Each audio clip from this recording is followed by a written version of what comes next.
দুঃখ কোনো লজ্জার বিষয় নয়। দুঃখ হলো জীবনের একটা বড় অংশ। যখন এই দুঃখ আসবে মনে করবে তোমার জীবনে আরো অনেক কিছু ভালো হতে চলেছে। এই দুঃখ তোমাকে স্ট্রং বানিয়ে দিয়ে যাবে। এতটাই স্ট্রং বানাবে যে তুমি তখন নিজেই বুঝবে যে তুমি একাই ১০০।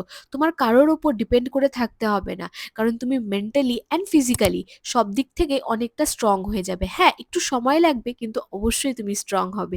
এই সময়গুলো আমি এইগুলোই বুঝতে পেরেছি যে আমার সাথে কেউ থাকুক না থাকুক, আজ আমি নিজেই এই আমার সংগ্রামে আরামসে লড়াই করে যেতে পারবো। আর আমি জানি এই লড়াইটা খালি আমার একার। তাই এই লড়াইতে আমাকে একাই লড়তে হবে। তাই মানুষ যদি বলে যে আমি তোমার সাথে আছি, হ্যাঁ সে থাকতেই পারে। কিন্তু তাও তুমি মনে রাখবে এই লড়াই তোমার একার।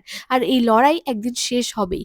কারোর উপর বিশ্বাস রাখো না রাখো, ভগবানের উপর সবসময় বিশ্বাস রাখবে।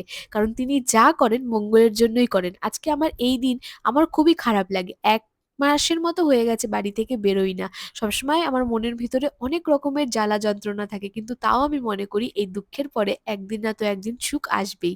তোমাদের যদি আমার ভিডিওটা ভালো লেগে থাকে প্লিজ একটা like and please subscribe and comment করতে ভুলো না। আমার না এগুলো দেখলে খুব ভালো লাগে। তো তোমরা আমার পাশে থেকো, আমার আরো ভালো লাগবে। আর দেখা হচ্ছে তোমাদের সাথে একটা অন্য ভিডিওতে যেখানে আমি তোমাদেরকে সবকিছুই বলব।